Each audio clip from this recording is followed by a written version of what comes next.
We offer libations, salutations, blessings to all.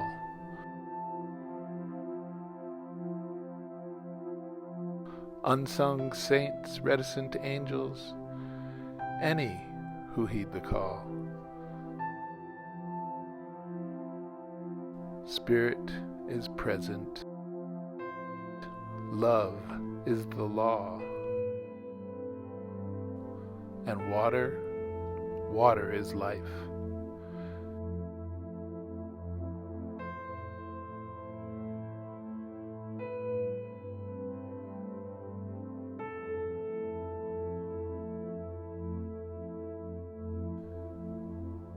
So we bring our awareness to this moment, right now.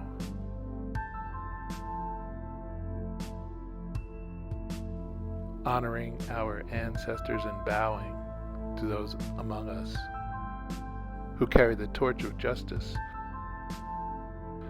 with the hand of love.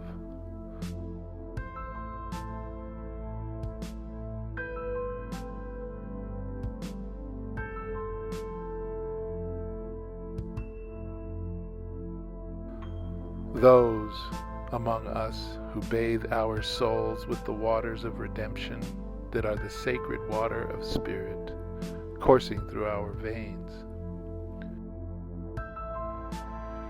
We are baptized with the holy water of truth, which is this: all is God, and we are each that. We are all love, and love is all there is.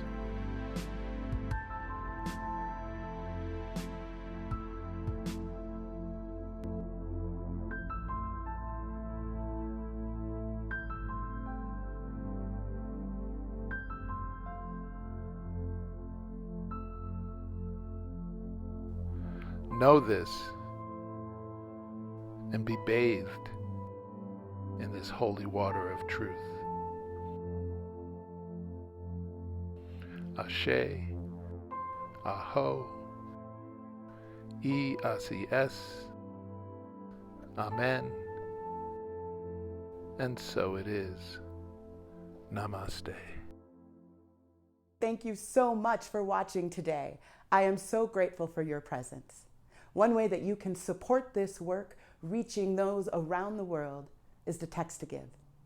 It's an easy way to contribute and be a part of this mission of transforming lives. Thank you. I work with the students at Cachette and also in the juvenile detention centers via their M3 program, which stands for Movement plus Mentorship equals Metamorphosis.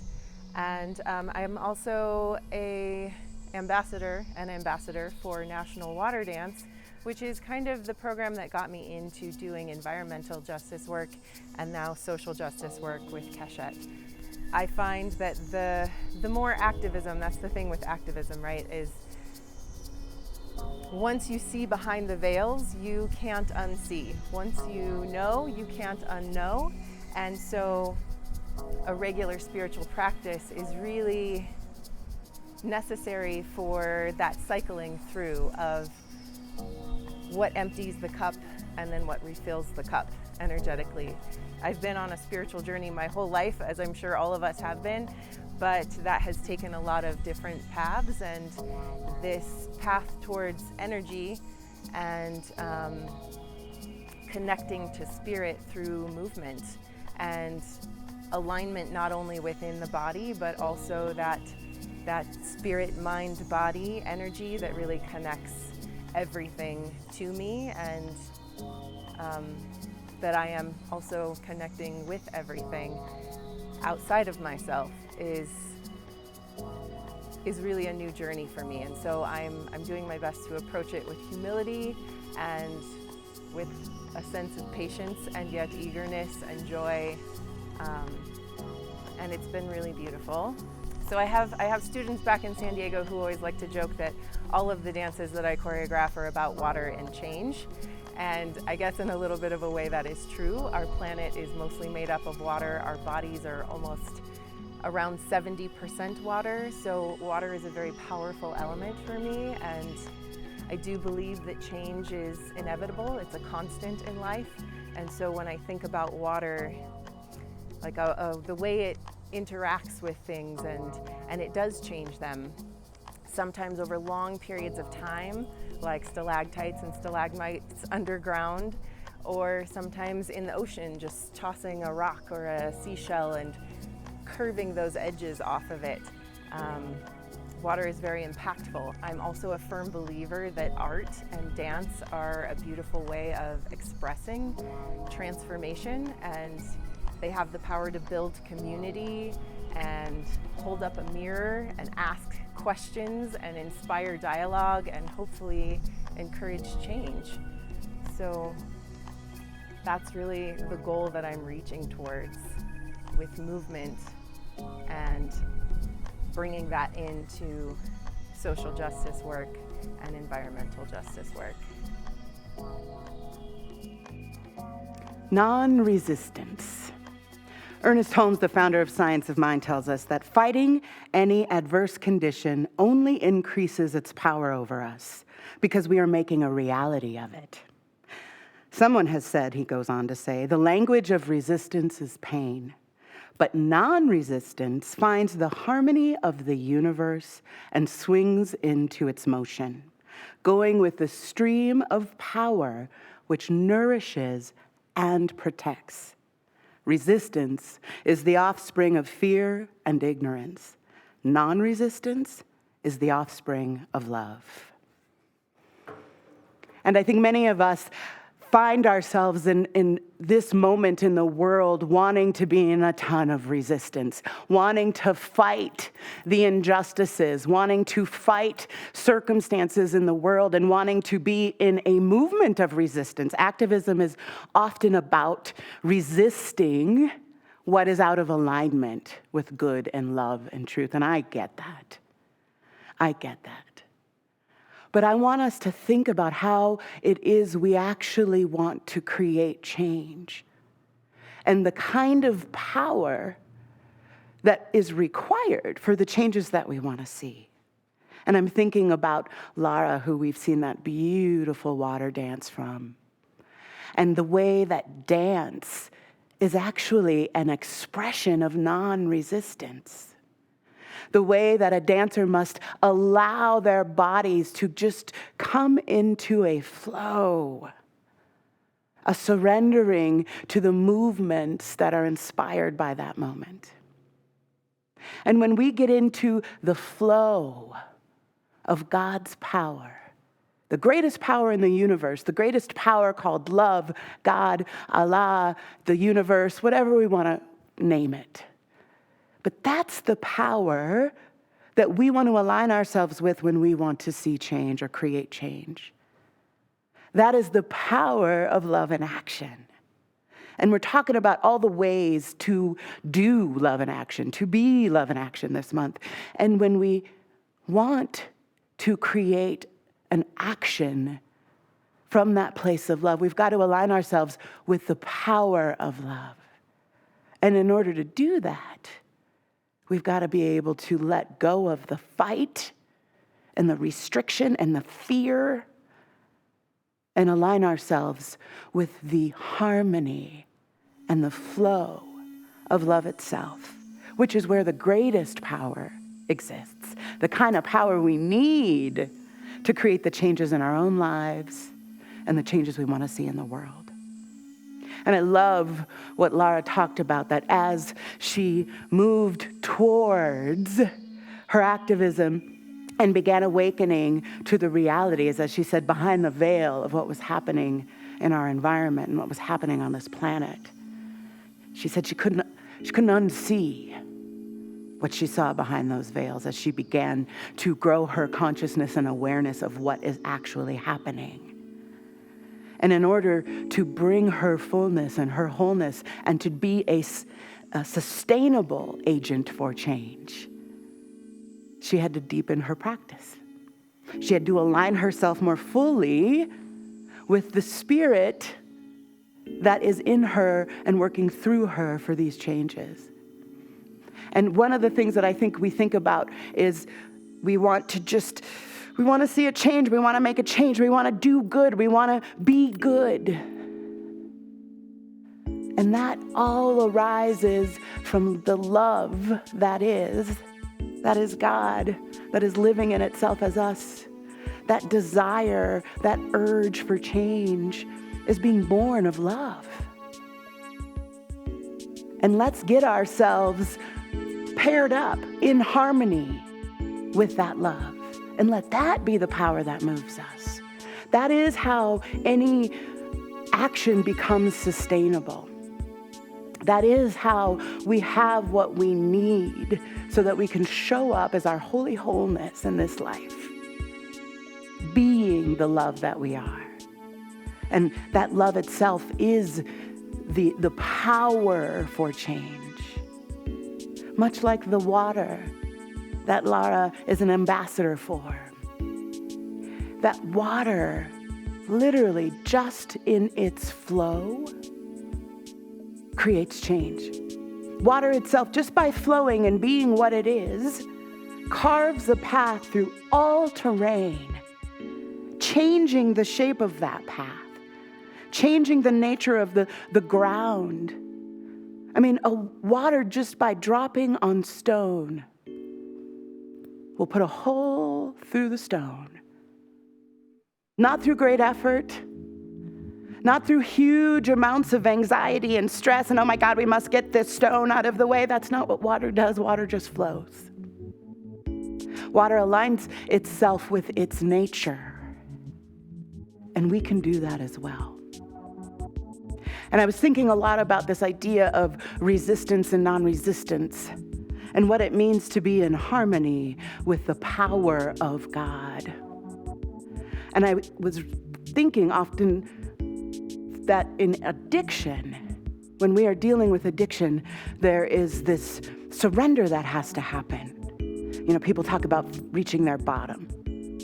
And in that moment of surrendering to what is, in addiction, we just get to this place where we're like, okay, I got nothing. I am powerless. I can no longer resist or fight this thing that is happening in me, through me, in my life, through my behaviors. And it's through that surrender, it is through that place of non-resistance that recovery gets to happen. And you'll hear in recovery circles this idea of white-knuckling it, right? Staying sober, staying clean by just sheer will. And it's not sustainable. It's not the highest and best and the best version of yourself, this white-knuckling it, or sometimes it's called a dry drunk. And usually when that's happening, the addict is a bit of a mess. Might not be drunk, might not be high, but is deep all up in the mess of addiction, even so, through that white-knuckling it, because there is no alignment with the greatest power in the universe. There is restriction, there is protecting ourselves. And so in the release to, wow, I just really want to get high right now. I just really, really want to get into my addiction, and whatever that addiction may be for you. It could be drugs and alcohol or sex or gambling or food or whatever. But what would happen if there was a surrendering into that craving? And rather than resisting it and fighting it and restricting ourselves and diminishing our power in that resistance, what happens when we just go, you know what, wow, I am deeply craving right now. I am deeply wanting to go get into that behavior. And just allowing that urge to rise and leaning into it. And asking that very urge, what's actually happening here? What is the real craving in me that is asking for my attention? What is it that my self is asking me to move towards? And that kind of question, that kind of leaning into ourselves, leaning into those cravings and that urge is a form of aligning ourselves with greater harmony. What is the love that's being called for in this moment? But when we resist what is, when we are in this this just cannot be, and I cannot be a part of what is going on, or I can't allow myself to really be present to this urge, this thing that's happening in me that doesn't seem right. The resistance itself is a closing down, is a blocking the flow, the nature of God moving through us. And as Ernest says, when we get into harmony, when we align ourselves with that flow, with that nurturing, protecting, loving energy that is God, we align ourselves with the power of God. And when we're in resistance, we can't align ourselves with it. Which means we don't have access to the power and the capacity that we want. And I think addicts are really great teachers for all of us, because it's this surrendering to how powerless we may be over that craving, over that behavior, that allows us to move into greater harmony with true power. Getting ourselves in alignment with our highest and best version of ourselves. And sinking in underneath that addiction, that craving, to what is true, to what is actually wanting to move us in loving action. And so one of the things that we can do when we find ourselves in that place of resistance, when we find ourselves in that place of holding tight, white-knuckling it, getting through it, is we can ask that very feeling, that very resistance itself, what's really going on in here? What's happening in this moment that is for me? And loosening our grip on how we think it should be, loosening our grip on wishing things were different, wishing we weren't having this craving, wishing that violence and that injustice and that thing wasn't so. And allowing all of that resistance to melt away so that we can get to what is true. So that we can get in harmony with Spirit itself and access that protecting, nourishing, powerful love that is always present, that is always available, and is always right where we are. We don't have to look outside ourselves. We don't have to look to circumstances to be different before we get in alignment, before we access that power and that capacity. We can move into that resistance itself and allow it to move us into surrendering into a greater power, a greater harmony. It makes me think about music. And just like water just does what water does and flows, and through its flow makes the change that needs to be made so that it can flow. In music, there are these things called overtones. And when you strike a note on an instrument, there's a natural occurrence of tones that happen above and radiate out from that one note. From that one note. And every time without fail, because it is the nature of sound, it is the nature of vibration and frequency, those overtones, those additional tones that are created from the striking of the one note are always in harmony with the note that has been played. It's just what happens. It's just the nature of sound.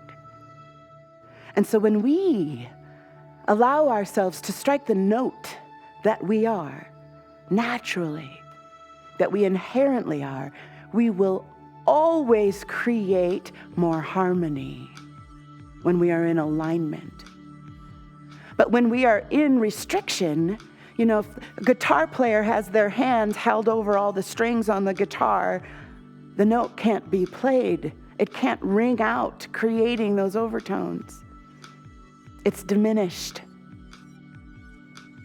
And we, my loves, are the nature and the elements of God too. Just like water, just like air, just like earth. We are part of that nature. And so our nature is an element of God and is always in harmony when we allow ourselves to get to that place of surrender and just be the truth of who we are. And that resistance and that white knuckling it is not the truth of who we are.